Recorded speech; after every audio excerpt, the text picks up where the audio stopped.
ஜெபம் செய்வோம். எல்லாம் முழங்கால்.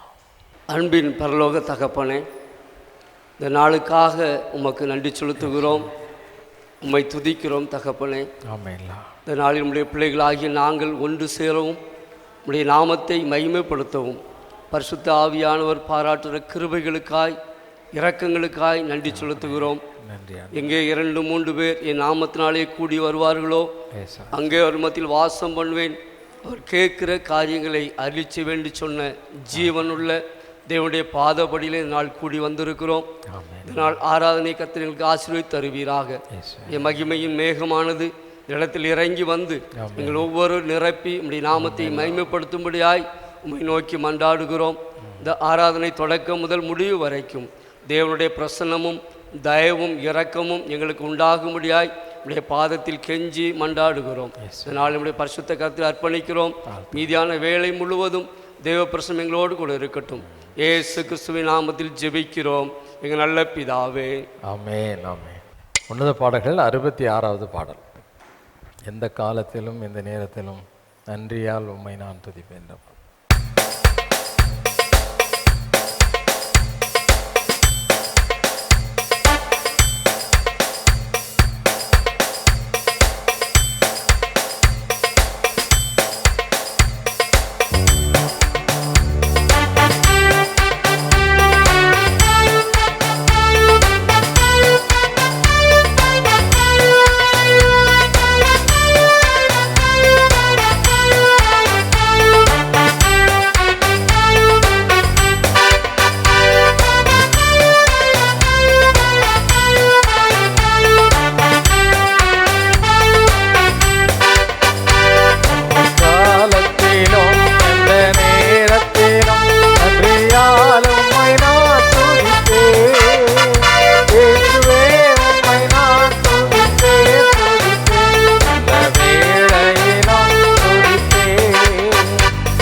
ராஜராஜனாம் என் சர்வமும் நீரே.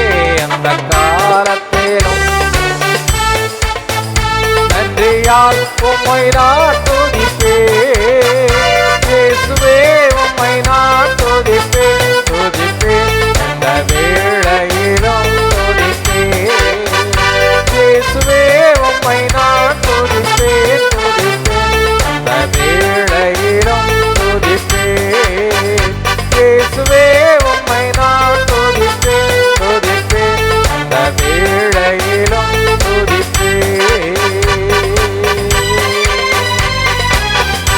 ஹல்லேலூயா, ஹல்லேலூயா. யார் மேலிருந்து உன்னத பாடல்கள் 61வது பாடலை பாடும். உன்னத பாடல்கள் 61வது பாடல். தேவனாய் கர்த்தர் நமக்கு விடுதலை கொடுக்கிற தேவன். ஒவ்வொரு நாளும் பலவிதமான இக்கட்டுகளுக்கும் துன்பங்களுக்கும் எல்லா விதமான பயங்களுக்கும் நம்மை நீக்கி விடுதலையாக்கி நம்மை நடத்துகிறவர். இல்லை அப்படி தானே? ஆமாம். அவர் நம்ம கூட இருக்கிறது நமக்கு ஒரு பெரிய மகிழ்ச்சி. பெரிய மகிழ்ச்சி இல்லையா? ஆமாம். ஹல்லேலூயா. தேவன் நம்மோடு கூட இருப்பது. ஆமாம். யாரோ ஒருத்தர் நமக்கு ஒரு விடுதலை கொடுத்துட்டு சரி நல்லா இருப்பா அப்படின்னு சொல்லிட்டு போகிறதுக்கும் நம்ம கூட இருந்து ஒவ்வொரு நாளும் பயம் இல்லாத ஒரு வாழ்க்கை கொடுத்து நம்மை தேற்றி நடத்துவதற்கும் என்ன இருக்குது? வித்தியாசம் இருக்கிறது. ஹல்லேலூயா. நம்ம ஆண்டவர் சொன்னார், மனிதேன் சதாகாலங்களிலும் நான் உயிரோடு இருக்கேன், நான் உங்கள் கூடயே தான் இருக்கேன், உங்கள் கூடயே தான். ஆமாம். அவர் நம்மை விட்டு விலகிறதும் இல்லை, நம்ம கைவிடுகிற தேவனும் கிடையாது. ஹல்லேலூயா. மற்றவர்கள் பார்வைக்கு சில நேரம் நம்ம கைவிட்ட மாதிரி தெரியும், ஆனால் அவர் ஒரு நாள் என்ன செய்ய மாட்டார். ஆமாம். அவர் நோக்கி கரத்தை நீட்டும் பொழுது கரம் தூக்கி நம்ம எடுக்கிற தேவன். ஆகவே உள்ளத்தின் ஆழத்திலிருந்து ஆண்டவரே நீங்கள் எங்கள் கூட இருக்கிறதுக்காக உங்களுக்கு ரொம்ப தேங்க்ஸ் ஏசப்பா அப்படின்னு சொல்லிட்டு நன்றி சொல்லி இந்த பாடல் உற்சாகமாக பாடலாமா?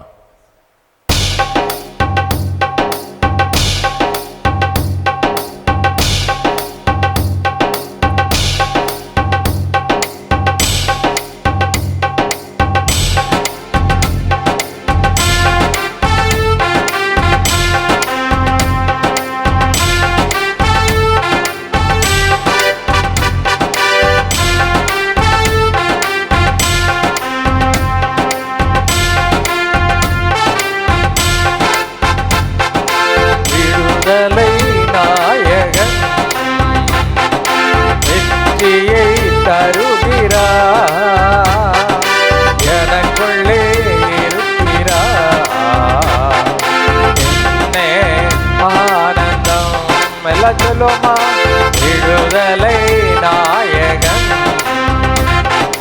வெற்றியை தருகிறார், எனக்குள்ளே இருக்கிறார். என்னே ஆனந்தம், நான் பாடி பாடி மகிழ்வே, தினமாடி ஆடி துதிப்பே.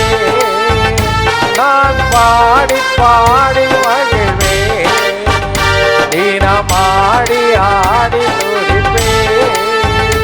எங்கும் ஓடி ஓடி சொல்லுவே, எங்கும் ஓடி ஓடி சொல்லுவே, என் இயேசு ஜீவிக்கிறார், என் இயேசு ஜீவிக்கிறார். விடுதலை நாயகன் வெற்றியை தருகிறார், எனக்குள்ளே இருக்கிறார்.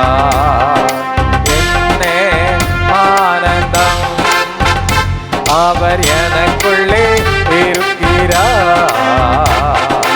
என்னே ஆனந்தம், அவர் தேடி ஓடி வந்தார், என்னை தேடி அணைத்து கொண்டார். அவர் தேடி ஓடி வந்தார், என்னை தேடி அணைத்து கொண்டார். என் பாவம் அனைத்தும் மன்னித்தார், என் பாவம் அனைத்தும் மன்னித்தார். புது மனிதனாக மாற்றினார், புது மனிதனாக மாற்றினார். விடுதலை நாயகன் வெற்றியை தருகிறார், எனக்குள்ளே இருக்கிறார். என்னே ஆனந்தம், இயேசு எனக்குள்ளே இருக்கிறார். என்னே ஆனந்தம், அவர் அன்பின் அபிஷேகத்தார் என்னை நிரப்பி நடத்துகின்றார். அவர் அன்பின் அபிஷேகத்தான் என்னை நிரப்பி நடத்துகின்றார். சாத்தானின் வலிமை வெல்ல, சாத்தானின் வலிமை வெல்ல அதிகாரம் எனக்கு தந்தார், அதிகாரம் எனக்கு தந்தார். விடுதலை நாயகன் வெற்றியை தருகிறார், எனக்குள்ளே இருக்கிறார். என்னே ஆனந்தம், எனக்குள்ளே இருக்கிறார். என்னே ஆனந்தம்.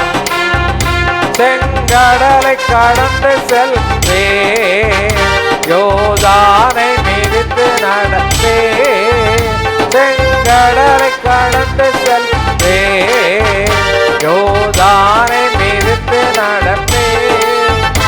எரிகோவை சுற்றி வருவேன், எரிகோவை சுற்றி வருவேன். எக்காலமோ விஜயிப்பேன், எக்காலமோ விஜயிப்பேன். விடுதலை நாயகன் எனக்குள்ளே இருக்கிறார்.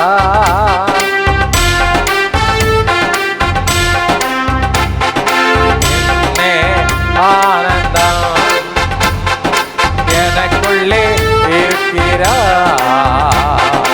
என்னே ஆனந்தம்.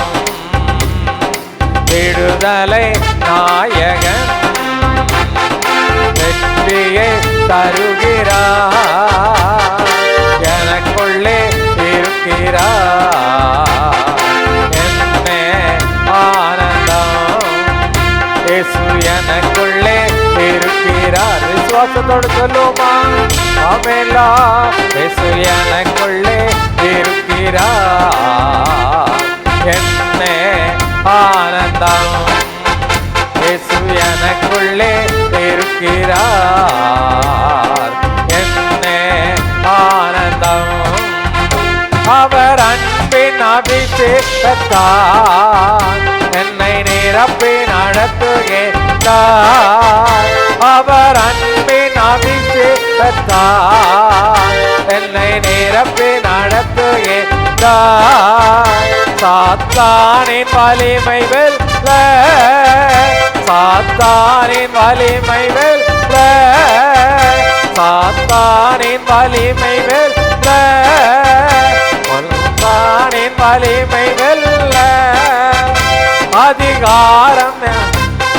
எல்லாம் நம்பிக்கையோட சொல்லுமா. சாத்தானின் வலிமை வெல்ல, சாத்தானின் வலிமை வெல்ல அதிகாரம் எனக்கு தந்தார், அதிகாரம் எனக்கு தந்தார். விடுதலை நாயகன் வெற்றியை தருகிறார், எனக்குள்ளே இருக்கிறார். என்னே ஆனந்தம். இயேசு எனக்குள்ளே இருக்கிறார். என்னே ஆனந்தம். இயேசு எனக்குள்ளே இருக்கிறார். என்னே ஆனந்தம். இயேசு எனக்குள்ளே இருக்கிறார். என்னே ஆனந்தம். நான் பாடி பாடி மகிழ்வேன், தினமாடி ஆடி துதிப்பேன். நான் பாடி பாடி மகிழ்வேன், தினமாடி ஆடி துதிப்பேன். எங்கும் ஓடி ஓடி சொல்லுவேன், எங்கும் ஓடி ஓடி சொல்லுவேன், எங்கும் ஓடி ஓடி சொல்லுவேன். என் இயேசு ஜெயிக்கிறார், என் இயேசு ஜெயிக்கிறார். விடுதலை நாயகன் வெற்றியை தருகிறார், எனக்குள்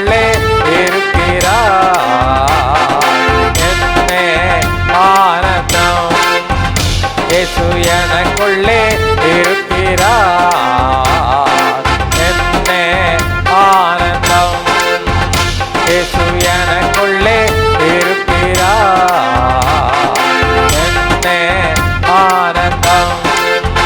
இயேசு எனக்குள்ளே இருக்கிறார், என்ன ஆனந்தம். ஹல்லேலூயா, ஹல்லேலூயா. எல்லா கண்களையும் மூடி ஆண்டவருடைய சமூகத்தில் தேவனாகிய கர்த்தர் ஒவ்வொரு நாளும் எங்க கூட இருந்து எங்களை போதித்து வழி நடத்தி வருகிற மேலான கிருபைக்காக இரக்கங்களுக்காக ஆண்டவரே உமக்கு நன்றி சொல்லுகிறோன்னு சொல்லுவோமா. உள்ளத்தின் ஆழத்திலிருந்து ராஜாதி ராஜா, அவர் உன்னை விட்டு விலகுகிறதும் இல்லை, உன்னை கைவிடுகிறதும் இல்லை என்று வாக்கு கொடுத்திருக்கிறார். அநேக நேரத்தில் நம் வாழ்க்கையில் நடக்கக்கூடிய சம்பவங்களை நினைத்து நினைத்து ஆண்டவரே எங்கப்பா போயிட்டீங்க, என்னை கைவிட்டுட்டீங்களா அப்படின்னு சொல்லி நாம் தியங்கி கலங்கி திகைத்து கொண்டிருக்கிறோம். ஆனால் ஆண்டவர் சொல்லுகிறார், நான் உன்னை விட்டு எங்கேயும் போகலை, நான் உன்னை விட்டு நான் எங்கேயும் போகலை, ஒரு நாள் நான் உன்னை கைவிட மாட்டேன், உன்னை கண்ணின் மணியை போல பாதுகாப்பதற்காக உன்னோடு கூட நான் இருக்கிறேன்னு சொல்லுகிறார். அந்த ராஜாதி ராஜாவுடைய நாமத்தை கூறி அவரை மகிமைப்படுத்துவது, நம்ம உள்ளத்தில் இருக்கிறார் அப்படின்னு விசுவாசத்தோட நம்பிக்கையோட அறிக்கை இடுவது நமக்கு கிடைத்த ஒரு பெரிய பாக்கியம். ஹல்லேலூயா, ஹல்லேலூயா, ஹல்லேலூயா. நம்ம சூழ்நிலைகள் மாறலாம். நம்ம மரண இருளின் பள்ளத்தாக்கில் ஒருவேளை சங்கீதக்காரன் தாவீது சொல்வதை போல நம்ம கடந்து செல்லக்கூடிய ஒரு சூழ்நிலைகள், வேதனையான நேரங்கள் நமக்கு நேரிடலாம். ஆனால் எல்லாவற்றின் மத்தியிலும் தேவரீர் என்னோடு கூட இருக்கிறீர் அப்படின்னு சொல்ல முடியுமா? அந்த விசுவாசம், அந்த நம்பிக்கை உனக்கு உண்டா? ஹல்லேலூயா, ஹல்லேலூயா, ஹல்லேலூயா. பாவ மேகங்கள் உன்னை சூழ்ந்து தேவனுடைய பிரசன்னத்திலிருந்து உன்னை மறைக்கும் பொழுதெல்லாம் ஆண்டவர் நான் உங்கூட இருக்கிறேன், உன்னை நான் பரிசுத்தமாக்குகிற கர்த்தர் என்று சொல்லி தேற்றி நம்ம எல்லா விதமான இக்கட்டில் இருந்தும் கைதூக்கி எடுக்கிற தேவனாய் நம்மோடு கூட இருக்கிறார. அவரை பாரு, அவரை பாரு, அவரை பார்த்து அவரை நோக்கி அவரை பின்பற்றி அவரோடு கூட நடக்க உன்னை ஒப்பு கொடுப்பாயா? ஆண்டுடைய சமூகத்தில் அப்பா நீங்க எனக்கு போதும்னு சொல்லு. நீங்க எனக்கு போதும்பா, இப்படி அன்பு எனக்கு போதும் ஆண்டவரே. நீங்க இல்லைன்னா என்றைக்கோ நாங்க நிர்மலமாகி போயிருப்போம். உங்க சுத்த கிருபையினால இந்த நாள் வரைக்கும் ஆண்டவரே நாங்கள் நிலை நிற்கிறோம். நாங்கள் நிலை நிற்பது உம்முடைய சுத்த கிருபைப்பா. அப்பா பார்த்து சொல்லுவோமா, ஆண்டவரே உம்முடைய மிகுந்த கிருபையினாலும் உம்முடைய மிகுந்த இரக்கத்தினாலும் நாங்கள் இன்றைக்கு வரைக்கும் நிலை நிற்கிறோம்ப்பா. ஹல்லேலூயா, ஹல்லேலூயா. ஓ மைட்டி காட், ஓ ராதர சந்தராணி மகளரஷபா. அப்பா எங்களுக்கு இறங்குங்க ஆண்டவரே, எங்களுடைய மனதை ஒருமுகப்படுத்துவீராக, உமக்கு நேராக எங்களுடைய இருதயங்களை திருப்புவீராக. கல்லான இருதயத்தை உடைத்து நொறுக்கி போடுங்கப்பா. சதையான இருதயத்தை எங்களுக்குள்ள நீங்க ஸ்தாபிக்க வேண்டும் என்று செபிக்கிறோம். ஓ ரஹாதர சந்தராணியாகப்பா. ஹல்லேலூயா. உம்மை நோக்கி பார்க்கிறோம் ஆண்டவரே. நீங்க தான்ப்பா சொன்னீங்க, என்னை நோக்கி நீ பார்த்தா நீ வெட்கப்பட்டு போகிறதில்லைன்னு சொன்னீங்க. தேவரீரை நோக்கி பார்க்கிறோம், உண்மையே நாங்க நோக்கி பார்க்கிறோம் ஆண்டவரே. உம்மை நோக்கி பார்த்து நாங்க வெட்கமடையாதபடி எங்களை காத்து கொள்ளுகிற தேவன் நீங்கப்பா. ஹல்லேலூயா, ஹல்லேலூயா. மகிமையின் தேவனே, வல்லமையுள்ள கர்த்தாவே, மகத்துவம் நிறைந்தவரே, பராபரனே, பரமராஜாவே, சர்வத்துக்கும் வல்ல பிதாவாகிய தேவனே, வானத்திலும் பூமியிலும் சகல அதிகாரமுடைய தேவனே, நாங்கள் பாடியதை போல சாத்தருவின் சகல வல்லமைகளை மேற்கொள்ளும்படியான அதிகாரத்தை எங்களுக்கு கொடுத்த தேவனே, உம்மை நாங்கள் ஸ்தோத்திரிக்கிறோம், உம்மை நாங்கள் போற்றுகிறோம், உம்மை நாங்கள் மகிமைப்படுத்துகிறோம். மகிமைக்கு பாத்திரமான தேவனே, வல்லமையுள்ள கர்த்தாவே, மகிமை நிறைந்த எங்கள் தேவனே, உம்முடைய புண்ணிய பாதத்தில் எங்களை தாழ்த்துகிறோம். எங்கள் தேவனாகிய கர்த்தர் ஒருவரே ஆராதிக்கப்படக்கூடியவர். நீங்க மட்டும்தான்ப்பா கணத்திற்கு தேவன். மகிமைக்கு பாத்திரமானவர் நீங்க மட்டும்தான்ப்பா. மக்கே நாங்க மகிமையை செலுத்துகிறோம். பொல்லாத சாத்தானுடைய எல்லா சதி திட்டங்களையும் நாங்கள் நிர்மூலமாக்கி ஜெபிக்கிறோம்.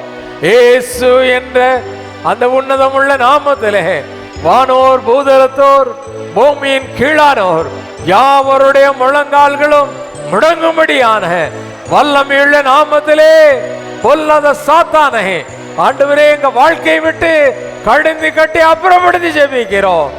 தேவனாகிய கர்த்தர் ஒருவரே மகிமைக்கு பாத்திரமானவர். அவருக்கே நாங்க மகிமை செலுத்துகிறோம். அவருக்கே நாங்க துதிகளை செலுத்துகிறோம். அவர் ஒருவரே நாங்கள் கனப்படுத்துகிறோம். Yes lord, we honour you master. உம்மை நாங்கள் கனப்படுத்துகிறோம் ஆண்டவரே. உமக்கு நாங்க மகிமை செலுத்துகிறோம். நீர் ஒருவரே துதிகளின் மத்தியில் வாசம் பண்ணுகிறவர். கனத்திற்குரிய தேவன் நீங்க மட்டும்தான்ப்பா. ஆராதனைக்குரியவரே, பரலோகத்தில் வீற்றிருப்பவரே, பரலோகத்தின் சிங்காசனத்திலே வீற்றிருந்து எங்கள் மீது கண்ணோக்கமாய் இருக்கிற எங்கள் கத்தாதி கத்தாவே, ராஜாதி ராஜாவே, வல்லமையுள்ளவரே, சர்வத்தையும் சிருஷ்டித்தவரே, சர்வ வியாபகரே, உம்மை ஸ்தோத்திரிக்கிறோம். ஹல்லேலூயா, ஹல்லேலூயா, ஹல்லேலூயா, ஹல்லேலூயா. We praise you Lord. உம்மை நாங்கள் ஸ்தோத்திரிக்கிறோம் ஆண்டவரே. உம்மை நாங்கள் ஆராதிக்கிறோம் யா. முழு மனதோடு கூட ஒரு மனப்பட்டவர்களாய் திருச்சபையா இணைந்து உம்மை நாங்கள் ஆராதிக்கிறோம் ஆண்டவரே. உங்களை நாங்க ஆராதிக்கிறோம். உங்களை நாங்க மகிமைப்படுத்துகிறோம். நீர் ஒருவரே மகிமைக்கு பாத்திரமானவர். சகல துதி, கனம், மகிமை எல்லாவற்றையும் எங்கள் இயேசுவின் மூலமாக உமக்கு செலுத்துகிறோம். எங்கள் பரலோக பிதாவே, ஆமென், ஆமென். அவர் நின்ற வண்ணமாக சங்கீதம் 18ஆம் சங்கீதம் 1 முதல் 26ஆம் வசனம் முடிய மாறி மாறி வாசிப்போம். என் பலனாகிய கர்த்தாவே, உம்மில் அன்பு கூறுவேன். கர்த்தர் என் கன்மலையும் என் கோட்டையும் என் இரட்சகரும் என் தேவனும் நான் நம்பியிருக்கிற என் துர்கமும் என் கேடகமும் என் இரட்சண்ய கொம்பும் என் உயர்ந்த அடைக்கலமுமாயிருக்கிறார். துதிக்கு பாத்திரராகிய கர்த்தரை நோக்கி கூப்பிடுவேன். அதனால் என் சத்துருக்களுக்கு நீங்களாகி ரட்சிக்கப்படுவேன். மரண கட்டுகள் என்னை சுற்றி கொண்டது, துர்ச்சன பிரவாகம் என்னை பயப்படுத்தினது. பாதாள கட்டுகள் என்னை சூழ்ந்து கொண்டது, மரண கண்ணிகள் என்மேல் விழுந்தது. எனக்கு உண்டான நெருக்கத்திலே கர்த்தரை நோக்கி கூப்பிட்டு என் தேவனை நோக்கி அபயமிட்டேன். தமது ஆலயத்தில் இருந்து என் சத்தத்தை கேட்டார். என் கூப்பிடுதல் அவர் சன்னதியில் போய் அவர் செவிகளில் ஏற்றிற்று. அப்பொழுது பூமி அசைந்து அதிர்ந்தது. அவர் கோபம் கொண்டபடியால் பர்வதங்களின் அஸ்திபாரங்கள் குலுங்கி அசைந்தது. அவர் நாசையிலிருந்து புகை எழும்பிற்று. அவர் வாயிலிருந்து பட்சிக்கிற அக்கினி புறப்பட்டது. அதனால் தழல் மூண்டது. வானங்களை தாழ்த்தி இறங்கினார். அவர் பாதங்களின் கீழ் காரிருள் இருந்தது. கேரூபின் மேல் ஏறி வேகமாய் சென்றார். காற்றின் செட்டைகளை கொண்டு பறந்தார். இருளை தமக்கு மறைவிடமாக்கினார். கரும்புணல்களையும் ஆகாயத்து கார்மேகங்களையும் தம்மை சூழ கூடாரமாக்கினார். அவருடைய சன்னதி பிரகாரத்தினால் அவருடைய மேகங்கள் பறந்து விலகிற்று. கன்மலையும் நெருப்பு தழலும் எழுந்தது. கர்த்தர் வானங்களிலே குமுறினார். உன்னதமானவர் தமது சத்தத்தை தொனிக்க பண்ணினார். கல்மழையும் நெருப்பு தழலும் விழுந்தது. தம்முடைய அம்புகளை எய்து அவர்களை சிதறடித்தார். மின்னல்களை பிரயோகித்து அவர்களை கலங்க பண்ணினார். அப்பொழுது கர்த்தாவே, உம்முடைய கண்டிதத்தினாலும் நம்முடைய நாசியின் சுவாச காற்றினாலும் தண்ணீர்களின் மதகுகள் திறவுண்டு பூதலத்தின் அஸ்திபாரங்கள் காணப்பட்டது. உயரத்திலிருந்து அவர் கை நீட்டி என்னை பிடித்து ஜல பிரவாகத்தில் இருக்கிற என்னை தூக்கிவிட்டார். என்னிலும் அதிக பலவான்களாய் இருந்த என் பலத்த சத்துருவுக்கும் என்னை பகைக்கிறவர்களுக்கும் என்னை விடுவித்தார். என் ஆபத்து நாளில் எனக்கு எதிரிட்டு வந்தார்கள். கர்த்தரோ எனக்கு ஆதரவாய் இருந்தார். அவர் விசாலமான இடத்திலே என்னை கொண்டு வந்து என்மேல் பிரியமாய் இருந்தபடியால் என்னை தப்புவித்தார். கர்த்தர் என் நீதிக்கு தக்கதாக எனக்கு பதிலளித்தார். என் கைகளின் சுத்தத்திற்கு தக்கதாக எனக்கு சரி கட்டினார். கர்த்தருடைய வழிகளை கை கொண்டு வந்தேன்.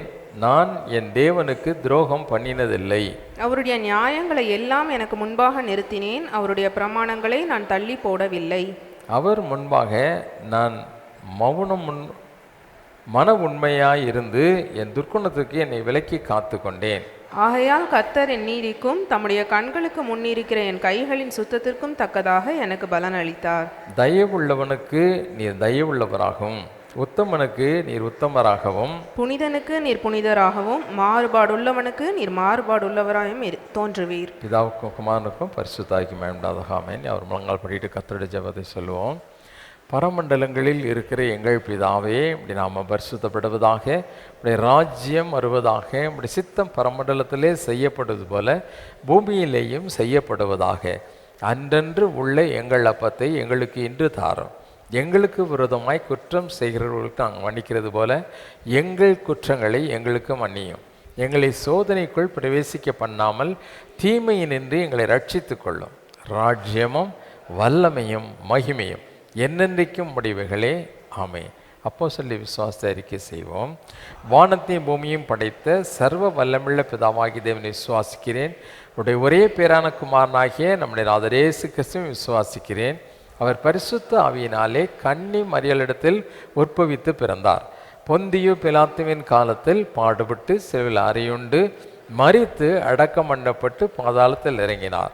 3ஆம் நாள் மரித்தோரிடத்திலிருந்து எழுந்தள்ளினார். பரமண்டலத்துக்கேறி சர்வ வல்லமுள்ள பிதாவாகிய தன்னுடைய வலது பார்சத்திலே வீற்றிருக்கிறார். அவ்விடத்திலிருந்து உயிருள்ளோரையும் மரித்தோரையும் நியாயந்தீர்க்க வருவார். பரிசுத்த ஆவியும் விசுவாசிக்கிறேன்.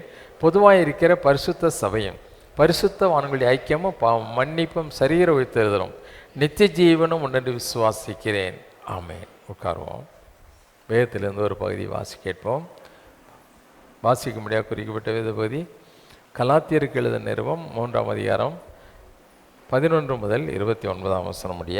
கோயில்ராஜ் வாசிக்க முடியாது குறிக்கப்பட்ட வேத பகுதி கலாத்தியர் 3ஆம் அதிகாரம் 11ஆம் வசனம் முதல் 29ஆம் வசனம் முடிய. கலாத்தியர் 3ஆம் அதிகாரம் 11ஆம் வசனம் முதல். நியாயப்பிரமாணத்தினாலே ஒருவனும் தேவனிடத்தில் நீதிமானாகிறதில்லை என்பது வெளியரங்கமாக இருக்கிறது. ஏனெனில் விசுவாசத்தினாலே நீதிமான் பிழைப்பான் என்று எழுதியிருக்கிறது. நியாயப்பிரமாணமோ விசுவாசத்திற்குரியதல்ல, அவைகளை செய்கிற மனுஷனே அவைகளால் பிழைப்பான்.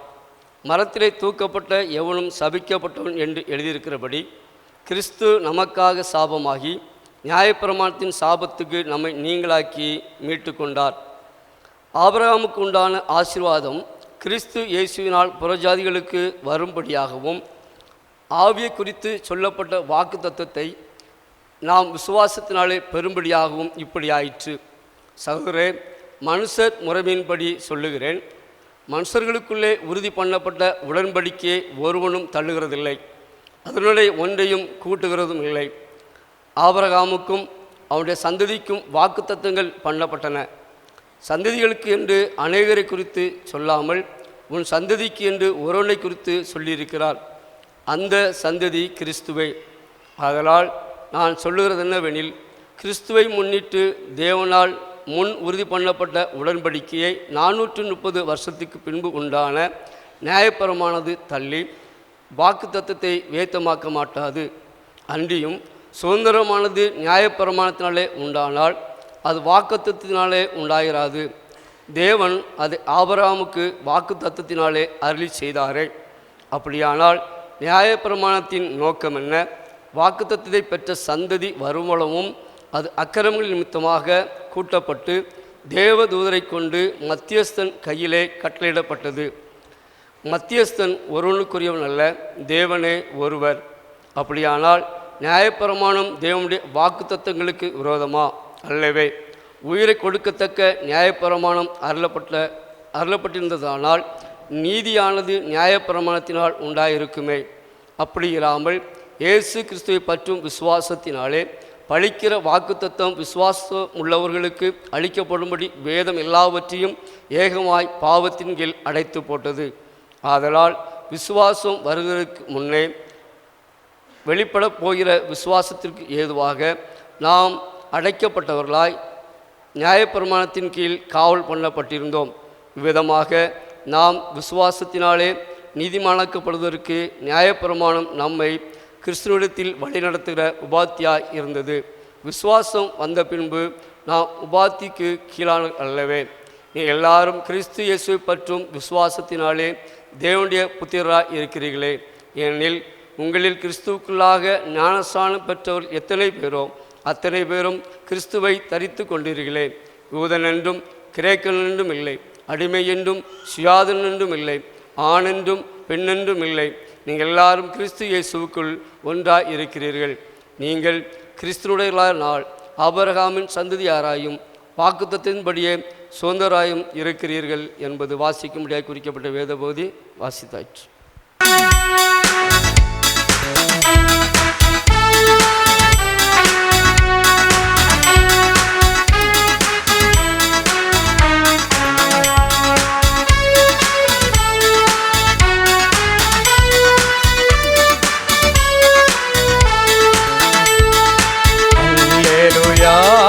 கர்த்தரையே ஏகமாய் துதியுங்கள், அவர் நடத்தும் செயல்களெல்லாம் பார்த்தோரை துதியுங்கள்.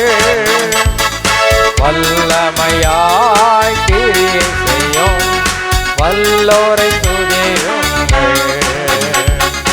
எல்லோரையும் ஏற்றுக்கொள்ளும் இயேசுவை துதியுங்கள். ராஜாதிராஜனாம் இயேசுராஜன் பூமியில் ஆட்சி செய்வார். அல்லேலூயா அல்லேலூயா, தேவனை துதியுங்கள். தம்புரோடும் வீணையோடும் கர்த்தரை துதியுங்கள். இரத்தத்தினால் பாவங்களை போக்கினார் துதியுங்கள். எக்காலமும் கைத்தாளமும் முழங்கிட துதியுங்கள். எக்காலமும் மாறாதவர் இயேசுவை துதியுங்கள். ராஜாதிராஜனாம் இயேசுராஜன் பூமியில் ஆட்சி செய்வார். அல்லேலூயா அல்லேலூயா, தேவனை துதியுங்கள். சூரியனே சந்திரனே தேவனை துதியுங்கள். ஒளியதனை எங்களுள்ள அழித்தோரை துதியுங்கள். அக்கினியே கல்மலையே படைத்தோரை துதியுங்கள். அக்கினியாய் கல்மனதை உடைத்தோரை துதியுங்கள். ராஜாதிராஜனாம் இயேசுராஜன் பூமியில் ஆட்சி செய்வார். அல்லேலூயா அல்லேலூயா, தேவனை துதியுங்கள். பிள்ளைகளே வாலிபரே தேவனை துதியுங்கள். வாழ்வதனை அவர் பணிக்கு எடுத்துரை துதியுங்கள். பெரியவரே பிரபுக்களே தேவனை துதியுங்கள். செல்வங்களை இயேசுவுக்காய் செலுத்திய துதியுங்கள். ராஜாதிராஜனாம் இயேசுராஜன் பூமியில் ஆட்சி செய்வார். அல்லேலூயா அல்லேலூயா, தேவனை துதியுங்கள். ஆழ்கடலே சமுத்திரமே தேவனை துதியுங்கள். அலை அலையாய் ஊழியர்கள் எழும்பியா துதியுங்கள். தூதர்களே முன்னோடிகளே தேவனை துதியுங்கள். பரலோகத்தை இந்தியர்கள் நிரப்புவார் துதியுங்கள். ராஜாதிராஜனாம் இயேசுராஜன் பூமியில் ஆட்சி செய்வார். அல்லேலூயா அல்லேலூயா, தேவனை துதியுங்கள். அல்லேலூயா அல்லேலூயா. யார் தலைவணங்கி ஜெபம் செய்வோம். பரிசுத்தமுள்ள கர்த்தாவே, இந்த நாளுக்காக மீண்டும் உமக்கு நன்றி செலுத்துகிறோம்ப்பா. உங்கள் ஆலயத்தில் நாங்கள் கூடி வந்து தேவனாய கர்த்தரை மகிமைப்படுத்த, உம்மை துதிக்க, போற்ற, புகழ, ஆராதிக்க எங்களுக்கு கொடுத்த நல்ல கிருபைக்காக உமக்கு ஸ்தோத்திரப்பா. இந்த நாளிலும் ஆண்டவரே உம்முடைய வார்த்தைக்காக காத்திருக்கிறோம்.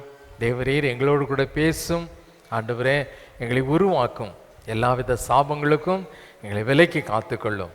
இயேசுவின் நாமத்தில் செபிக்கிறேன் பிதாவே, ஆமேன் ஆமேன். ஹல்லேலூயா ஹல்லேலூயா. இன்னைக்கு செய்தியின் தலைப்பு, இனி நமக்கு சாபம் இல்லை. இனி நமக்கு சாபம்.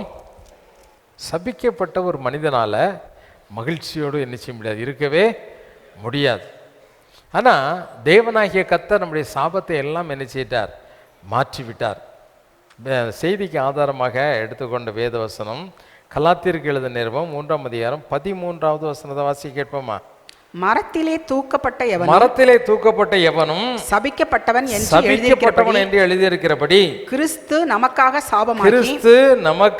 சாபமாகி நியாயப்பிரமாணத்தின் சாபத்திற்கு நம்மை நீங்களாக்கி மீட்டு நியாயப்பிரமாணத்தின் சாபத்திற்கு நம்மை நீங்களாக்கி மீட்டு கொண்டார். நியாயப்பிரமாணத்தின் சாபத்திற்கு நம்மை நீங்களாக்கி மீட்டு கொண்டார். ஹல்லேலூயா ஹல்லேலூயா. ஆமாம், சாபம். நியாயப்பிரமாணம் இருந்த காலத்தில் ஒரு சாபம் கூறப்பட்டது. ரொம்ப பீக்கில் அந்த நியாயப்பிரமாணத்தை கை கொண்டு அதை கொடுத்த காலங்கள், அதை கை கொண்ட நாட்கள். அப்போ நியாயப்பிரமாணத்தோடு கூட சாபத்தையும் ஆசீர்வாதத்தையும் ஆண்டவர் நினைச்சார். சொன்னார்ல, ஏபேல் மலையில் போய் சொல்லுங்கள் அப்படின்லாம் சொன்னார்ல.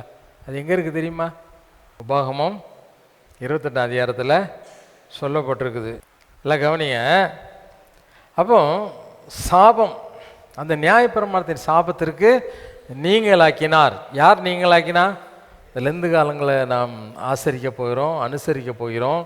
சில பேர் நிச்சயம் உபவாசத்தோடு கூட, ஆண்டவரே எங்கள் குடும்ப வாழ்க்கையில் ஒரு நிம்மதியை தாங்க, ஒரு அமைதியை தாங்க, எங்கள் சாபங்கள் மாறட்டும், எங்களுடைய வேதனைகள் நீங்கட்டும், எங்களுடைய கஷ்டங்கள் எல்லாம் மாறட்டும் ஆண்டவரே அப்படின்னு சொல்லி உபவாசம் இருந்து கூட நிச்சயவாங்க ஜெபிப்பாங்க, கர்த்தருடைய சமூகத்தில் காத்திருப்பாங்க. 40 நாட்கள் ஆண்டவருடைய சமூகத்தில் உபவாசித்து ஜெபிப்பார்கள். இப்படிலாம் நிறைய காரியங்களை செய்வாங்க. இன்றைக்கு ஆண்டவருடைய வார்த்தை என்ன சொல்கிறது? இயேசு நமக்காக சாபமானார். அந்த நியாயப்பிரமாணத்தின் சாபத்தை மாற்றும்படியாக இயேசு நமக்காக சாபமானார். இயேசு நமக்காக சாபமானார். அல்லேலூயா அல்லேலூயா. ஆமாம். இப்போ நாம் சுமக்க வேண்டிய சாபத்தை ஆண்டவர் என்ன செய்தார்? அவர் மேலே ஏற்றுக்கொண்டார். அவர் மேலே என்ன செய்தார்? ஏற்றுக்கொண்டார். இன்றைக்கி நம்ம குடும்பத்தில் நிறையா சாபம். ஒரு பெரிய சாபம் என்னன்னா, நாம் தேவனை விட்டு விலகி படைத்தவரை விட்டுட்டு படைப்புகளை வணங்கின நிமித்தம் ஒரு பெரிய சாபம் நம்ம மேலே இருக்குது. பரம்பரையாய், அதுவும் நம்ம இந்தியா தேசத்தில் அது பயங்கரமான சாபம் நம்ம தலை மேலே என்ன செய்யுது? ஆமாம், வீணான விக்கிரகங்களை பின்பற்றி போனதுனால நம்ம தலை மேலே ஒரு பெரிய சாபம் என்ன செய்யுது? இருக்கிறது. இன்றைக்கு நாம் ஆண்டவரை ஏற்றுக்கொண்டதுனால, ஆண்டோடைய இரத்தத்தினால் கழுவப்பட்டதுனால, அவர் நமக்காக மரத்தில் தொங்கினதை விசுவாசித்து அவருடைய இரத்தத்தின் மீது விசுவாசம் வைத்ததுனால அவர் நமக்காக சாபமாயிட்டார். அவர் நமக்காக. அப்போ யாரோ ஒருத்தர் நம்முடைய சாபத்தை ஏற்றுக்கொண்டாச்சுன்னா இப்போ நம்மளுக்கு என்ன இல்லை? சாபம் இல்லை, நமக்கு சாபம் இல்லை. அப்போ ஆண்டவர் அதைத்தான் இன்னைக்கு சொல்லுறேன், இனி நமக்கு என்ன இல்லை? சாபம் இல்லை. அல்லேலூயா அல்லேலூயா. ஒன்று சாபம், இல்லைன்னா ஆசீர்வாதம் இருக்கணும். இல்லைன்னா அப்படி தானே? ஒன்று சபிக்கப்பட்ட வாழ்க்கையாக இருக்கணும் நம்ம வாழ்க்கை, இல்லைன்னா ஆசீர்வதிக்கப்பட்ட வாழ்க்கையாக இருக்கணும். இன்றைக்கி நாம் ஆசீர்வாதமாக இருக்கிறோமா, சாபத்துக்குள்ளே இருக்கிறோமா? சபிக்கப்பட்ட ஒரு வாழ்க்கை. நாம் விரும்புகிற காரியத்தை நம்முடைய வாழ்க்கையில் நம்மால் நிச்சய முடியல, பெற்றுக்கொள்ள முடியவில்லை, நம்மால் அனுபவிக்கவும் முடியவில்லை. காரணம் என்ன? அனைவருடைய வாழ்க்கையில் சாபம். அப்போ இந்த சாபம் நம்மை விட்டு மாறணும். முதல்ல சாபம்னா என்ன அப்படிங்கிறது நமக்கு என்ன செய்யணும்? தெரியணும். சாபம்னா இதுக்கு முன்னாலே நிறைய தடவை சொல்லியிருக்கேன்.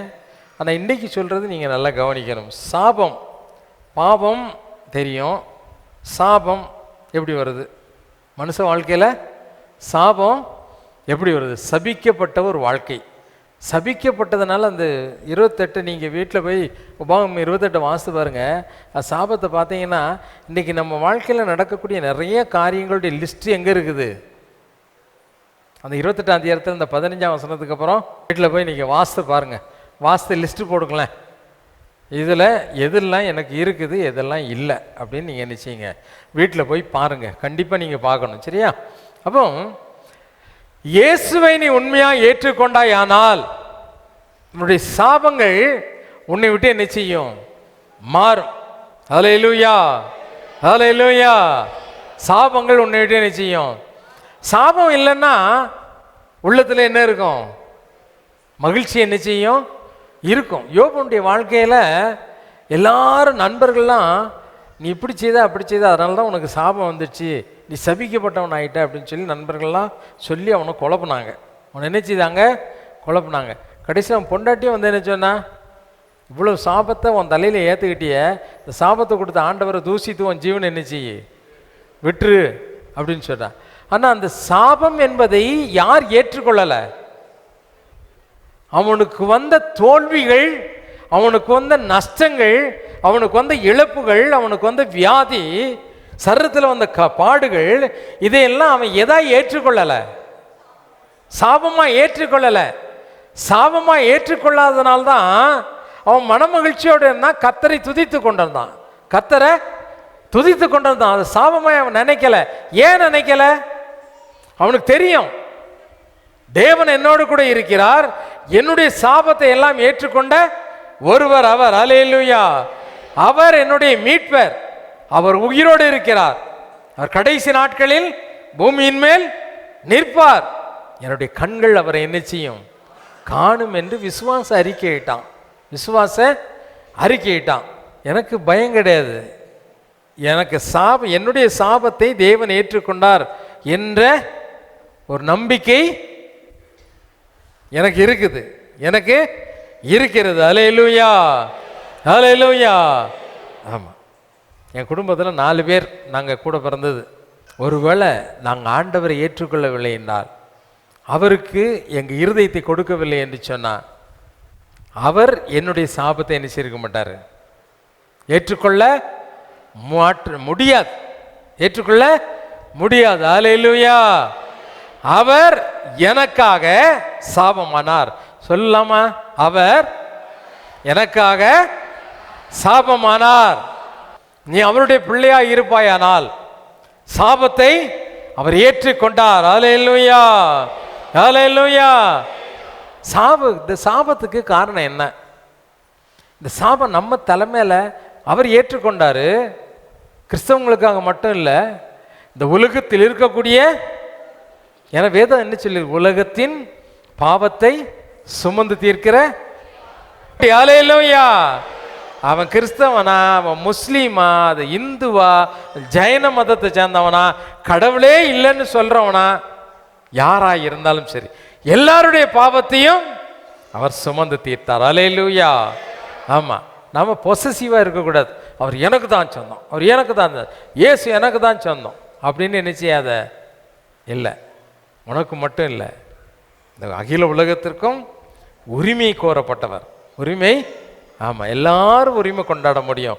அவர் சாபமானார். அப்போ இன்றைக்கு ஆண்டவர் ஏற்றுக்கொண்டோம் என்று சொல்லுகிற நம்முடைய வாழ்க்கையிலே சாபங்கள் கிரியை செய்கிறத நம்ம பார்க்கிறோம். எல்லா விதமான தனிப்பட்ட உன்னுடைய வாழ்க்கையில் உள்ள சாபமானாலும் சரி, பரம்பரையாய் உன் மீது கூறப்பட்ட சாபமாக இருந்தாலும் சரி, எல்லா சாபத்திற்காகவும் இயேசு என்ன செய்தார்? கல்வாரி சிலுவையில், ஆமாம், அவர் நமக்காக சாபமானார், அவர் நமக்காக சாபமானார். அதுதான் வேதம் சொல்லுகிறது. உபாகமத்தின் புஸ்தகத்தில் அவர் சொல்லும்போது என்ன சொல்லு? உபாகமம் 21ஆம் அதிகாரம், உபாகமம் 21ஆம் அதிகாரம் 23வது வசனத்தை வாசி கேட்போமா? இரவிலே அவன் பிரேதம் மரத்திலே தொங்கலாகாது, இரவிலே அவனுடைய பிரேதம் மரத்திலே தொங்கலாகாது, அந்நாளிலே தானே அதை அடக்கம் பண்ண வேண்டும், அந்நாளில் தானே அது அடக்கம் பண்ணப்பட வேண்டும். தூக்கி போடப்பட்டவன் தேவனால் சபிக்கப்பட்டவன், தூக்கி போடப்பட்டவன் சபிக்கப்பட்டவன். ஆகையால் உன் தேவனாகிய கர்த்தர் உனக்கு சுதந்திரமாக கொடுக்கும் உன் ஆமா. தேசத்தை தீட்டுப்படுத்தாயாக. நல்லா கவனிங்க, மரத்திலே தூக்கி போடப்பட்டவன் யாரு? சபிக்கப்பட்டவன். மரத்திலே தூக்கப்பட்டவன் எப்படிப்பட்டவனா? சபிக்கப்பட்டவன் என்று வேதம் சொல்லுகிறது. இதுதான் புதிய பாட்டிலையும் சொல்லு, மரத்திலே தூக்கப்பட்ட எவனும் சபிக்கப்பட்டவன் என்று எழுதியிருக்கிறபடி என்று பவுல் அப்போஸ்தலன் நிச்சயிக்கிறார். அப்போ மரத்திலே தூக்கப்பட்ட ஒருவன் எப்படிப்பட்டவன்? சபிக்கப்பட்டவன். அப்போ இயேசுவை சிலுவை மரத்தில் நிச்சயிதாங்க, தூக்குனாங்க, நமக்காக அவர் என்ன செய்தார்? சாபமானார். இப்போ இந்த இதில் தண்டனையை பற்றி சொல்லப்பட்டிருக்குது. உபாகமத்தில் அந்த 21, 22 அதிகாரங்களில் அந்த இஸ்ரவேல் தேசத்தில் நியாயப்பிரமாணத்தின் காலத்தில் தண்டனைகள் எப்படி கொடுக்க வேண்டும் என்று சொல்லப்பட்டிருந்தது. அந்த தண்டனைகள்லாம் ரொம்ப கொடுமையான தண்டனைகள், கொடுமையான தண்டனைகள். தகப்பனுக்கும் தாய்க்கும் கீழ்ப்படியாத மகனை தகப்பனும் தாயும் போய் அந்த ஊரில் இது எங்களுக்கு அடக்கவே மாட்டுக்குது, இதை வச்சு எங்களுக்கு பிரயோஜனமே இல்லை அப்படின்னு ஊர்க்காரங்க கையில் கொடுத்துட்டா என்ன செய்வாங்களாம்? நடு ரோட்டில் நிற்க வச்சு தாய் தகப்பனுக்கு முன்னால் ஊர்க்காரங்கள்லாம் என்ன செய்வாங்க? பெரிய பெரிய கல்லை தூக்கி என்ன செய்வாங்க? எரிவாங்க. காது உடையும், காது பிஞ்சு தொங்கும், மூக்கு உடையும், மண்டை என்ன செய்யும்? ரெண்டா புழக்கும், உடம்பெல்லாம் கல்லை தூக்கி எரிஞ்சே என்ன செய்வாங்க? அவன் விழுந்த பிறகும் விட மாட்டாங்க, உயிர் போகிற வரைக்கும் என்ன செய்வாங்க? கல்லெறிந்து கொல்லுவார்கள். விபச்சாரத்தில் கையுமையுமாய் பிடிக்கப்பட்டவர்களுக்கும் அப்படி தான். கல்யாணத்துக்கு முன்னால் கர்ப்பமான ஸ்திரிக்கும் இதே தான் மரியாளுக்கு என்ன செய்யுது நடக்கும் என்று யோசேப்புக்கு தெரிந்து ரகசியமாய் தள்ளிவிட யோசனையாய் இருந்தான். யூதர்களுடைய வழக்கம் அது. இதில் ஒரு வழக்கம் என்ன? சாபம் யார் மேலே இருக்குதோ, சபிக்கப்பட்டு மரணத்திற்கென்று ஒப்பு கொடுக்கப்பட்ட ஒரு மனிதனை எதில் தூக்கி போடுவாங்களாம்? மரத்தில். அது ஒரு தண்டனை. சபிக்கப்பட்டவர்கள் மரத்திலே தூக்கிப்பட்டவர்கள். மரத்திலே தூக்கி போடப்பட்டவன் எப்படிப்பட்டவன்? சபிக்கப்பட்டவன். எப்படிப்பட்டவன்? சபிக்கப்பட்டவன். அதே அதிகாரத்தில் அந்த மரத்தில் தூக்குறதுக்கு காரணம் என்ன? ஒவ்வொன்றுக்கும் ஒவ்வொரு தண்டனை சொல்லியிருந்தாங்க. இப்போ மரத்தில் முந்தின வசனத்தில் என்ன சொல்லியிருக்குது பாருங்க, 22வது வசனத்தில், உபாகமம் 21ஆம் அதிகாரம் 22வது வசனம். கொலை செய்யப்பட ஒருவன் மேல் சாவுக்கு பாத்திரமான பாவம் உண்டாயிருக்க அவனை கொலை செய்யும்படி மரத்திலே தூக்கி போடுவாயானால், மரத்திலே தூக்கி போடுவானாக. அப்போ மரத்தில் தூக்கி போடுறதுக்கு பாவம், அதாவது கொலை செய்யக்கூடிய அளவுக்கு பாவம் செய்தவன், கொலை செய்யப்படக்கூடிய அளவுக்கு பாவம். அப்போ அந்த சாபத்துக்கு காரணம் என்ன? பாவம். சரியா? மரத்தில் தூக்குவதற்கு ஏதுவான பாவம், மரத்தில் தூக்குவதற்கு ஏதுவான பாவம். பாவம் என்றால் நம்ம ஒரு லிஸ்ட் வச்சுருப்போம். அந்த லிஸ்ட்டை வச்சுக்கிட்டு, அந்த லிஸ்ட் எப்படி இருக்கும்? இப்போ நான் இருக்கேன்னா, நீ இது செய்தது பாவம், நீ இது செய்து பாவம் அவன் சொல்லிகிட்டு இருப்பேன். ஆனால் அவனுக்கு என்கிட்ட இருக்க சில தப்பு என்ன செய்யும்? இவ்வளோலாம் ஏகுதானே அந்த பிரதர் பண்ணிக்கிட்டு நம்மளை பார்த்து என்ன செய்கிறாரு? புரியுதா புரியலையா? அதான் ஆண்டவர் சொன்னார், உன் கண்ணில் ஒரு பெரிய தூலத்தை வச்சுக்கிட்டு, உத்திரத்தை வச்சுக்கிட்டு, அடுத்தவன் கண்ணில் இருக்க துரும்பை எடுத்து போட வகை தேடாத அப்படின்னு சொல்லி என்ன செய்தாரு சொன்னார். அப்போ பாவம் என்றால் என்ன? முதலாவது, தன்னை உணராதவன் பாவி. நல்லா கவனிக்கணும். தன்னை உணராதவன் பாவி. மற்றவர்களையே குறை சொல்லி கொண்டு தன்னை குறித்த உணர்வற்ற ஒரு வாழ்க்கை யார் வாழ்கிறார்களோ அவன்தான் யாரு? நல்லா புரிஞ்சுக்கோ. பாவம்னா என்ன? தன்னை உணராத உணர்வு தான் என்னது? பாவம். சரிதானா? பாவத்துக்கு லிஸ்டெல்லாம் தேவையில்லை. ஒன்று நீ செய்கிறது தவறு இல்லை என்ற எண்ணம் என்னைக்கு உனக்கு வருதோ அன்னைக்கு நீ யாரா மாறிடுற.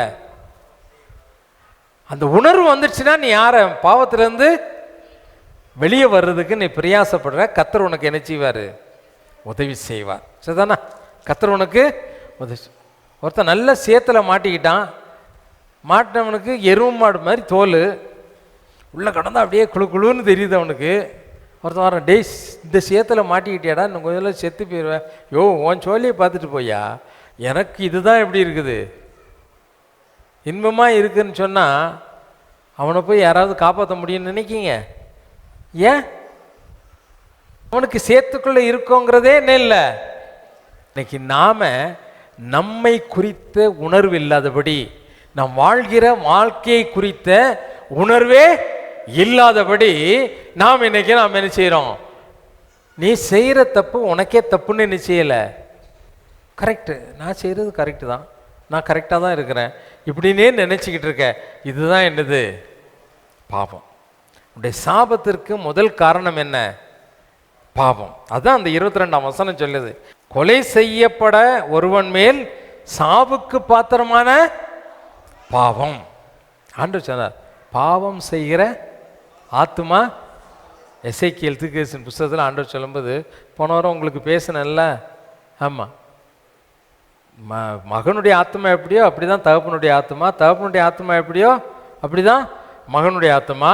பாவம் செய்கிற ஆத்மா தான் என்ன செய்யும்? சாகும். அப்போ இன்றைக்கு நான் பாவம் என்று சொல்லுவது மற்றவர்கள் செய்யக்கூடிய தவறை பார்த்து அதுதான் தப்புன்னு நினைக்கிறோமோ ஒழிய நம்முடைய தவறை நாம் என்ன செய்யறதில்ல, உணர்கிறதே இல்லை, உணர்கிறதே இல்லை. இப்போ இந்த மரத்தில் தூக்கப்பட்ட ஒரு மனிதன், அவன் எப்படிப்பட்டவன்? தேசத்தையே தீட்டுப்படுத்தக்கூடியவன், தேசத்தையே. நம்ம ஆண்டவர் சொன்னார், ஒரு தைலக்காரன் நல்ல பரிமள தைலம் வச்சுருக்கான், பரிமள, அதில் ஒரு ஈ செத்து விழுந்துட்டுனா அந்த முழு பாட்டிலும் என்ன செய்யும்? கெட்டு போகும், நாரி கெட்டு போக பண்ணும் அப்படின்னு பைபிள்லாம் ஆண்டவர் நினைச்சார். ஒரு செத்த ஈ தைலக்காரனுடைய பரிமள தைலத்தை முழுசும் என்ன செய்யுமா? கெட்டு நாரி போக போனோம். அதே போல தான் அற்ப செயல், சாபத்திற்கு ஏதுவான செயலை செய்து இந்த ஆலயத்தில் நீ இருந்தன்னா முழு சபையே என்ன செய்யும்? தீட்டுப்படுத்தி தேவனுடைய பிரசன்னத்தை என்ன செய்யும்? தடை செய்யும், தேவனுடைய பிரசன்னத்தை தடை செய்யும். அப்போ சாபத்திற்கு ஏதுவான பாவத்திலிருந்து நாம் என்ன செய்யணும்? முதலாவது விடுதலை பெற வேண்டும். தீட்டுப்பட்ட ஒரு மனிதன் எங்கே போக முடியாது? தீட்டுள்ளதும் அசுத்தத்தை நடப்பிக்கிற ஒன்றும் பரலோக ராஜ்யத்துக்குள்ளே என்ன செய்ய முடியாது? பிரவேசிக்க முடியாது என்று வெளிப்படுத்தின விசேஷத்தில் ஆண்டவர் நமக்கு தெளிவாய் என்ன செய்கிறார்? சொல்லி இருக்கிறார், தெளிவாய் சொல்லி இருக்கிறார். இப்போ ஆண்டவர் நமக்கு சாபம், நமக்காக சாபமானார். இப்போ அவரை நோக்கி பார்த்தோம், நோக்கி பார்த்த முகங்கள் என்ன செய்தான்? பிரகாசம் அடைந்தது. இல்லை அப்படிதானே? ஆமாம். அதாவது இஸ்ரேல் தேசத்தில் இஸ்ரேல் ஜனங்கள் எகிப்திலேருந்து வரும்போது கொல்லிவாய் சர்ப்பம் அப்படின்னு சொல்லி ஒரு பாம்பு வந்து என்ன செய்யுது? ஜனங்களை கடித்து அநேகர் கடித்த உடனே என்ன செஞ்சிட்டாங்க? செத்து போனோம். ஆயிரக்கணக்கான ஜனங்கள் செத்தாங்க. செத்த உடனே ஆண்டவர்கிட்ட போய் மோசே அலற, ஆண்டவரே இப்படி ஒரு சாபம் எங்களுக்குள்ளே வந்திருக்கு, நாங்கள் என்ன பண்ணுறது? உடனே ஒரு கோல் மேலே என்ன செய்ய அந்த சர்ப்பத்தை கடைசி நாட்களில் அதையே சாமியாக்கி அதுக்கு நிகுஸ்தான்னு ஒரு பெயர் நினச்சிட்டாங்க. அந்த மரத்தில் தூக்கி அந்த சர்ப்பத்தை பார்த்தால் என்ன செய்வாங்க?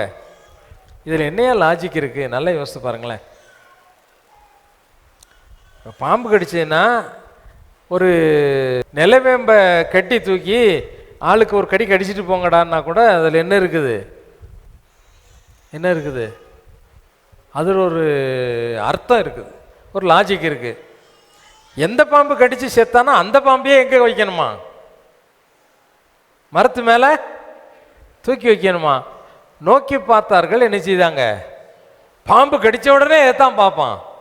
கடித்த பாம்பை கொண்டு தூக்கி வச்சா அதில் என்ன இருக்குது? அர்த்தம் இருக்குதா? அதான் ஆண்டு சொன்னார், எந்த சாபத்தினால் நீ மரித்து போக நேர்ந்ததோ அந்த சாபத்தையும் எங்கே தூக்கி வைக்கணும்? மரத்து மேலே. அதை நோக்கி பார்த்தாலும் என்ன கிடைக்கும்? விடுதலை. இதே லாஜிக் தான் ஆண்டவர் சொன்னார், நீ சாபத்திற்குள்ளானாய், மரத்தில் தூக்கப்பட்டு நீ சாபத்திற்குள்ளான மனிதனாய் மாறுவதை மாற்றுவதற்காக நான் உனக்கு பதிலாக என்ன செய்தேன். ஆமாம், அவர் நோக்கி பார்த்தா உனக்கு என்ன கிடைக்கும்? விடுதலை கிடைக்கும், விடுதலை கிடைக்கும். இப்போ நான் ஒரு சின்ன சம்பவத்துக்கு வரணும். பைபிளில் ஆதியாகமத்தில் லோத்துன்னு ஆபிரகாமுடைய அண்ணன் மகன் ஒருத்தன் இருந்தான். அவன் சோதம் குமாரா அப்படிங்கிற பட்டணத்தில் போய் குடியிருந்தான். குடியிருக்கும் பொழுது அங்கே உள்ள ஜனங்கள் துன்மார்க்கமாக இருந்தது. பரலோகம் வரைக்கும் என்ன செய்யுது? அவர்களுடைய துன்மார்க்கம் எட்டுனதுனால அந்த பட்டணத்தை அழித்து போட தேவன் நிர்ணயம் பண்ணினார். நிர்ணயம் பண்ணி ஆண்டவர் தூதர்களை பார்த்து சொன்னார், எப்பா அந்த ஊரில் லோத்துன்னு ஒருத்தன் இருக்கான், அவனும் நீதிமானாக தான் இருக்கிறான். அவன் இன்னும் என்ன செய்யலை? விக்கிரகத்தை வணங்கலை, அசுத்தமான காரியங்களை செய்யலை, பிள்ளைகளை கத்தருக்கு பயப்படுகிற பயத்தில் வளர்த்துக்கிட்டு இருக்கான். அதனால் அந்த நீதிமான் மறிக்கக்கூடாது, அவனை நீ எப்படியாவது காப்பாற்றணும் அப்படின்னு சொல்லிட்டு அங்கே போய் போராடுறாங்க. போராடி ராத்திரி லோத்தோட வீட்டில் என்ன செய்கிறாங்க? தங்குறாங்க. யார்? தேவனுடைய தூதர்கள் போய் அங்கே தங்குறாங்க.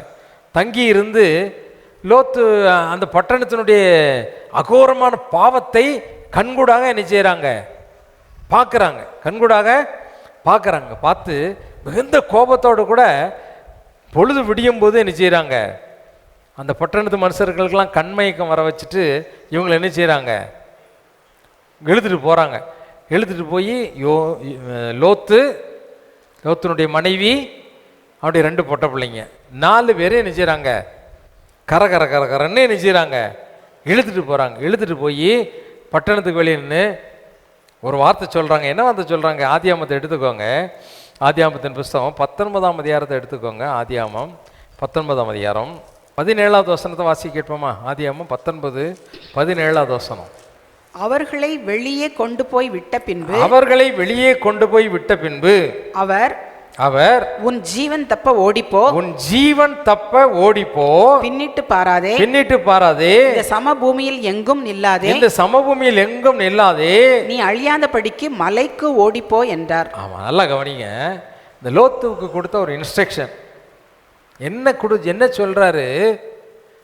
நீ உன் ஜீவன் தப்ப, இந்த உலகமே அழிவுக்கு நியமிக்கப்பட்டிருக்கிறது. இன்னைக்கு நிறைய நினைப்பாங்க, எங்க எத்தனையோ பேர் இருக்காங்க, கோடிக்கணக்கான மக்கள் இருக்காங்க, இவங்களாம் நரகத்துக்கு தான் போகிறாங்களா? அவங்க போனால் நானும் போகிறேன். நிறைய பேர் லாஜிக்காக பேசுவாங்க, ரொம்ப மூளையாக பேசுவாங்க. அவங்க போனால் நாங்களும் என்ன செய்கிறோம்? போகிறோங்க. கோடிக்கணக்கான மக்கள் போகும்போது நான் மறுத்த மட்டும் என்ன மோட்சத்துக்கு போய் என்னத்தை பண்ண போகிறேன்? நாங்கள் ஒரு சின்ன கூட்டமாக தான் இருக்கிறோம். கோடிக்கணக்கான ஜனங்கள் இயேசுவை அறியாதவர்களாக இருக்கிறார்கள். நாங்கள் மட்டும் ஜீவனை எப்படி பெற்றுக்கொள்ள முடியும் அப்படின்னு கேட்குறீங்களா? லட்சக்கணக்கான ஜனங்கள் இருக்கக்கூடிய, ஆயிரக்கணக்கான ஜனங்கள் இருக்கக்கூடிய சோதோம் கொமாரா பட்டணத்தின் ஜனங்கள் எல்லாருமே எதற்கு நியமிக்கப்பட்டவர்கள்? மரணத்திற்கு நியமிக்கப்பட்டவர்கள். ஆனால் அதில் ஒரு கூட்டம், லோத்தினுடைய குடும்பம் மட்டும் ஜீவன் தப்பும்படியாக, அதை தான் சொன்னார், ஜீவனை நாங்கள் காப்பாற்றி கொண்டு வந்திருக்கிறோம். இப்போ நம்மளுக்கு நித்திய ஜீவனை கொடுக்கும்படியாக தேவன் இரத்தத்தினால கழுவி, அந்த கல்வாரி சிலுவையின் இரத்தத்தினால நம்மை கழுவி, ஞானஸ்நானத்தின் மூலமாக அவருடைய மந்தையில் ஆடுகளாய் சேர்த்து நம்ம அவருடைய பிள்ளைகளை என்ன செய்திருக்கிறாரு? உருவாக்கி வச்சிருக்காரு. நம்புறீங்களா? மேலே நம்புறீங்களா? ஹல்லேலூயா. என்ன ஜேம்ஸ், அப்படி தானே? கொஞ்சம் ஸ்ட்ராங்காக தான் தலையாட்டேன். நல்லா கவனிங்க. கர்த்தர் நம்மை அப்படி வெளியேற பெற்ற ரத்தத்தினால மீட்டு. இன்னைக்கு நிறைய கிறிஸ்தவங்க இங்கே வர்ற விசுவாசிகளே சொல்கிறேன்னு, அடைய என்னப்பா, அன்னைக்கு இந்த மாதிரி தான் இன்றைக்கி நான் இருக்கேன், ஒன்றும் சரிப்பட்டு வரல. என்ன நடக்குது? எல்லாருக்கும் நல்லது நடக்கு, எனக்கு மட்டும் என்ன நடக்க மாட்டேங்குது? நல்லதே நடக்க மாட்டேங்குது. இப்படியே தான் சொல்லிக்கிட்டு இருக்கேன். இதில் ஒரு மாற்றம் வரணும்னா உன்மேல் இருக்கக்கூடிய சாபம் மாற வேண்டும். ஹல்லேலூயா, ஹல்லேலூயா. ஜீவன் தப்பும்படியாக வெளியே கொண்டு வந்தாரு. இன்றைக்கு நாம் அவருடைய இரத்தத்தினால் மீட்கப்பட்டு அவருடைய பிள்ளைகளாய் அவருடைய நாமத்தில் ஞானஸ்நானம் பெற்று ஜீவன் தப்புக்கும்படியாக சோதோம் கொமோரா பட்டணத்திலிருந்து வெளியே வந்திருக்கோம். இப்போ நம்மளுக்கு சில கட்டளைகளை கொடுக்கிறார், சில கட்டுப்பாடுகளை விதிக்கிறார், சில இன்ஸ்ட்ரக்ஷனை கொடுக்கிறார். என்ன கொடுக்கிறாரு? இந்த சமபூமி எங்கும் நிற்காத, பின்னால திரும்ப என்ன செய்யாத, எதை விட்டு வந்தாயோ அதை நீ திரும்ப என்ன செய்யாத. அப்படிதானே சொன்னாரு. ஓடி பேர் ஓடிப்போ. பெரிய கட்டளை. அது சாதாரணமாக சொன்னாங்களா கோமா? ஆனால் அங்கே பார்த்தா அந்த இதை வாசி பார்த்தா கோமா சொன்னது. ஏன்னா அவங்க தாமதிச்சுக்கிட்டே இருக்கிறாங்க. அவங்க போய் அவனை கெட்ட போகிற பிள்ளைகளை கெட்ட போகிற மருமக்கமாரோடலாம் பேசினாங்களாம். பேசி அவங்களையும் சேர்த்து எழுதிட்டு போயிடலாம், தங்களுக்கு பழக்கமான ஃப்ரெண்ட்ஸ் எல்லாம் எழுதிட்டு போகலாம், அப்படி தான் நினச்சிக்கிட்டு இருந்தாங்க. பார்த்தாங்க, உன்னை நான் விடுவிக்கணும்னு நினைக்கிறேன், நீ இன்னும் என்ன செய்கிற, என்ன செய்கிற? உலகம் உலகம், என்னுடைய சொந்தம், என்னுடைய சகோதரன், என்னுடைய சகோதரி, சாவு, ஞாயிற்றுக்கிழமான என்னது, திரட்டி, கருமாதி, பிரியாணி, இப்படின்னு எதை பிடிச்சிக்கிட்டு இருக்க? இதே பிடிச்சிட்டு என்ன செய்ய மாட்டுக்க? என்கிட்ட என்ன செய்ய மாட்டுக்க?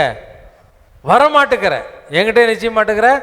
வரமாட்டுக்கிற அப்படின்னு உன் மேலே ஆண்டவர் கோபம் வந்து உன்னை நேசித்ததுனால, உன்னை நேசித்ததுனால, உனக்காக ஒரு ஆபிரகாம் உன் குடும்பத்தில் இருக்கிறதுனால, ஆபிரகாமின் நிமித்தம், நீங்கள் வேத வாஸ்து பார்த்தா தான் தெரியும், இந்த ஆபிரகாமின் நிமித்தம் லோத்தை கையை பிடிச்சி வெளியே கொண்டு பட்டணத்துக்கு வெளியே நிறுத்தி ஓடிப்பா. என்ன சொன்னாங்க? நிக்காத, பின்னால திரும்பி பார்க்காத, பின்னால திரும்பி பார்க்காத. இந்த கட்டளைக்கு கீழ்ப்படிந்தால் நீ தப்பிக்க முடியும். நல்லா கவனிச்சுக்கோ. பாவம் என்பது என்ன? தன்னை உணராத உணர்வு தான் என்னது பாவம். பாவத்துக்கு நிறைய டெஃபினிஷன் சொல்லலாம். அதில் ஒரு டெஃபினிஷன் என்னது? தன்னை உணராத உணர்வு. ரெண்டாவது பாவம் என்ன? தன்னை உணராது மட்டும் இல்லை, தன்னை உணராத மனிதன் அவன் என்ன செய்ய மாட்டான்? கீழ்ப்படிய மாட்டான். என்ன செய்ய மாட்டான்? கீழ்ப்படிய மாட்டான். தன்னை உணர்ந்தவனை என்ன செய்வான்? கீழ்ப்படிவான். ஆதாமுக்கு ஏவாளுக்கும் நிறைவான ஆசீர்வாதத்தை கொடுத்து இதெல்லாம் ஆண்டு கொள்ளுங்கள் என்று கொடுத்தார். கையில் ஆண்டு கொள்ளுங்கள்னு கொடுத்தார். எதை ஆண்டவர் அவங்க கையில் கொடுக்கலையோ அதைத்தான் சாத்தான் என்ன செய்கிறான்? இது உனக்கு இருந்தால் நல்லா இருக்கும், இது உனக்கு இருந்தால் நல்லா இருக்கும், இந்த நகை இருந்தால் நல்லா இருக்கும், இந்த சேலை இருந்தால் நல்லா இருக்கும், இந்த வீடு இருந்தால் நல்லா இருக்கும், இந்த வாகனம் இருந்தால் நல்லா இருக்கும், இந்த படிப்பு இருந்தால் நல்லா இருக்கும், இந்த உயர்ந்த பதவி இருந்தால் நல்லா இருக்கும் அப்படின்னு சொல்லி எது உனக்கு இல்லையோ அதை தான் சுட்டி காட்டி, அதை நீ பெற்றுக்கொண்டால் இன்னும் மேன்மையாவா என்று உனக்கு ஒரு கம்பசூத்திரத்தை அவன் என்ன செய்தான்? கற்றுக் கொடுத்துக்கிட்டே இருக்கான். நீ நினைக்க வேண்டியதுக்கும் மிஞ்சி ஆண்டவர் எதை கொடுத்தாரோ அதில் திருப்தியா இல்லாதபடி அது இருந்தால் நல்லா இருக்கும், உனக்கு இப்படி இருந்தது தான் நல்லா இருந்திருக்கும், நீ இப்படி ஆயிருக்கலாம் இப்படின்னு சொல்லி தான் ஏவாள்கிட்ட வந்து, ஐயோ அதை நீ சாப்பிட்டு பார்த்தன்னா நல்லாயிருக்கும், அதில் என்ன இருக்குது தெரியுமா, அந்த வாழ்க்கையை பற்றி உனக்கு தெரியாமல் போச்சு, சூப்பர் வாழ்க்கைங்க அப்படிங்கிற மாதிரி கற்றுக் கொடுத்து தான் அவனை தேவனை விட்டே நிச்சயிட்டான், அந்த குடும்பத்தை பிரிச்சுட்டான். தேவனை விட்டே நிச்சயிட்டான், அந்த குடும்பத்தை பிரித்து சபிக்கப்பட்டவர்களாய் நிச்சயதான் மாற்றிவிட்டான், சபிக்கப்பட்டவர்களாய் மாற்றிவிட்டான். இன்றைக்கு நம்முடைய வாழ்க்கையிலும் தேவனை பின்பற்றி வருகிறோம். ஆனால் இன்றைக்கு நான் பின்னிட்டு பார்ப்பதனால, பின்னான வாழ்க்கையை பார்த்து மறுபடியும் பழைய வாழ்க்கைக்குள்ள போறதுனால, தேவனுக்கு பிரியமில்லாத காரியங்களை தெரிந்து கொள்வதனால தான் உன் வாழ்க்கையில் என்ன வந்திருக்குது? சாபம் வந்திருக்குது. சாபத்திற்கு காரணம் என்ன? உன் ஜீவன் தப்ப ஆண்டவர் என்ன செய்யிட்டார்? இப்போ அந்த மரணத்தின் பாதையிலிருந்து வெளியே கொண்டு வந்து விட்டுட்டு உனக்கு சில கட்டளைகளையும் கட்டுப்பாடுகளையும் விதித்து நீ இப்படி நடந்து கொள் அப்படின்னு சொல்றார். நீ ஆனா இன்னும் என்ன செய்யற? முன்னால போகாம முன்னால போகாமல் நாம் என்ன செய்யறோம்? எங்கே பார்க்குறோம்? பின்னாலேயே பார்த்துக்கிட்டு இருக்கோம். பின்னாலேயே லோத்து மனைவி பின்னால் பார்த்தா 26ஆம் வசனத்தில் பார்க்கும் பொழுது அவன் பின்னிட்டு பார்த்து என்ன செய்தா? ஜீவன் போயிடுச்சு. தேவன் கொடுத்த ஜீவன் அவளை விட்டு என்ன செய்யிட்டு போயிடுச்சு. இல்லை அப்படி தானே? ஆமாம். இன்றைக்கு வேதம் நமக்கு ஒரு எச்சரிப்பை சொல்லுகிறது. எபிரேயருக்கு எழுத நிருபத்தில் வாசிக்கும் பொழுது 6ஆம் அதிகாரத்தை எடுத்துக்கோங்க. எபிரேயருக்கு எழுத நிருபம் 6ஆம் அதிகாரம் 4 4, 5, 6 வசனத்தை வாசி கேட்போமா?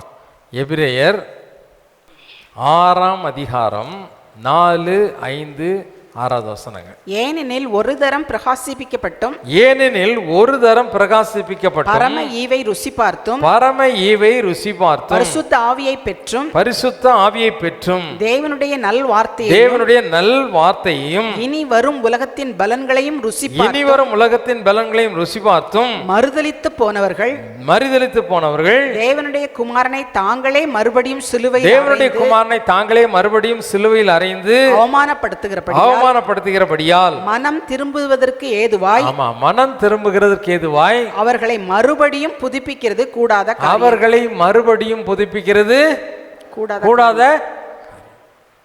எல்லாம் கவனிங்க. ஒரு தரம் அவர் என்ன செய்யறார்? நமக்காக சிலுவையில் திரும்ப திரும்ப திரும்ப உன்னுடைய சாபத்துக்காக அவரை நீ சிலுவையில் திரும்ப ஏறுன்னுட்டு அதான் சொன்னார். ஒரு தரம் பிரகாசிப்பிக்கப்பட்டும் பரமீவை தேவனுடைய நல்வார்த்தையை குறித்து நல்லா தெரிந்து அதை ருசித்திருந்தோம் பரிசுத்தாவியை பெற்றும் மறுதலித்து போனவர்கள். ஆமாம், தேவனுடைய நன்மையான ஈவுகளை மறுதலிக்கும் கூட்டம். இவங்களே நிச்சய முடியாது. இவங்க புதுப்பிக்க அப்படின்னு அர்த்தம் என்ன?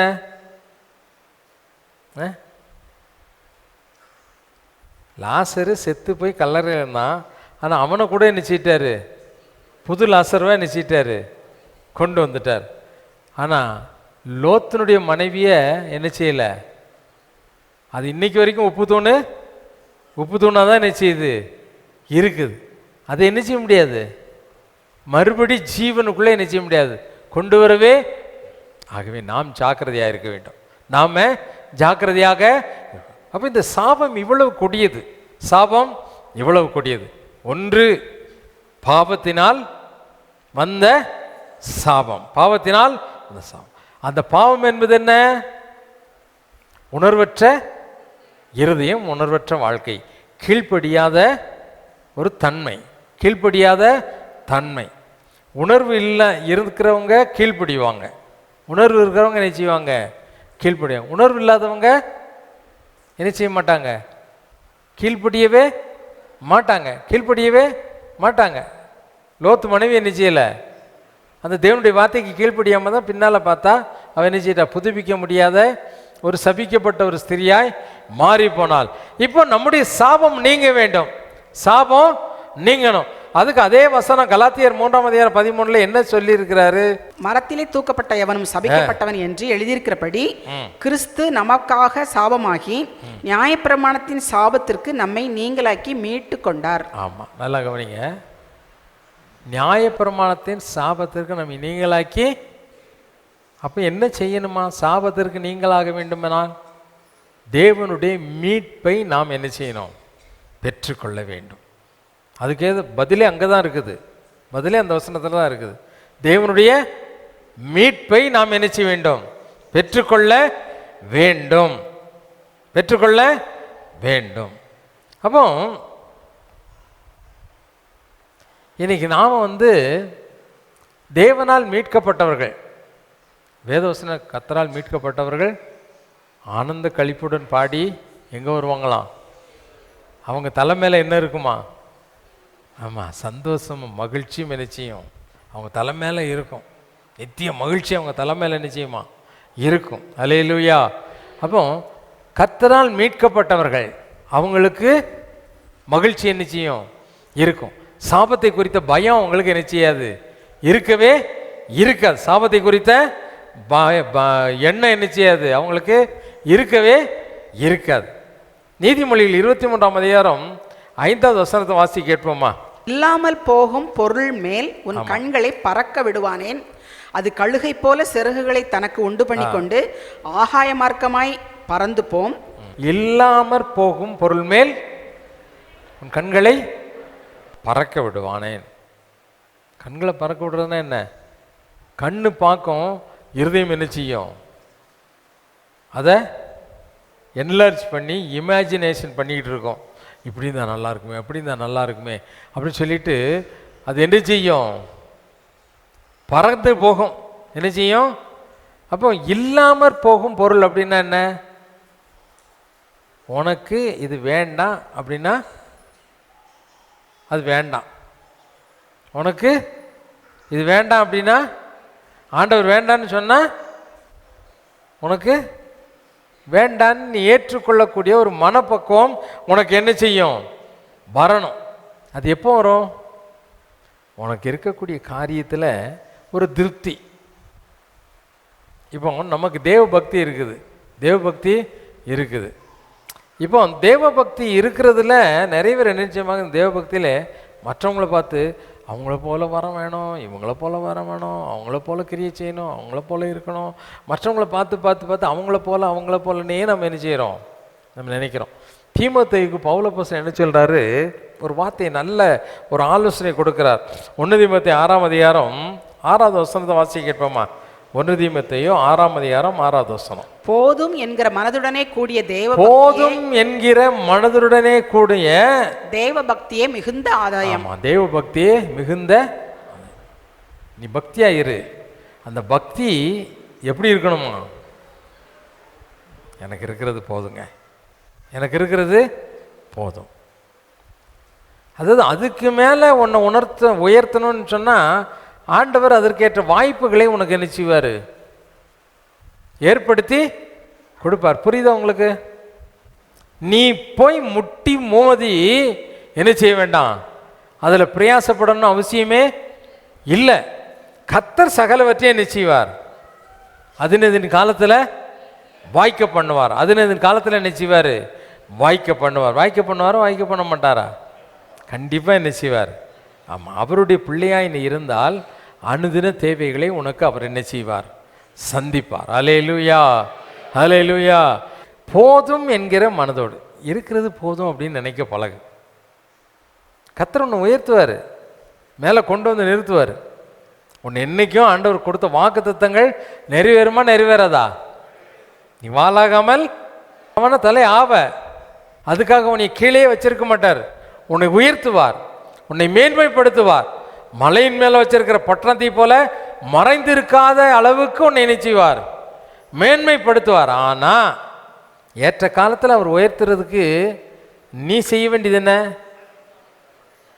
ஆடாத, ஆட்டம் ஆடாத. தலை விரிச்சு ஆடுறான்னு சொல்ல, அப்பா கையில் பிடிக்க முடியலப்பா, என்ன ஆட்டம் ஆடுறான்னு சொல்லுவாங்கல்ல, அதான் ஆண்டவர் சொன்னால் ஆட்டம் ஆடாத, ஆட்டம் ஆடாத. பலத்த கரத்துக்குள்ளே என்ன செய்ய?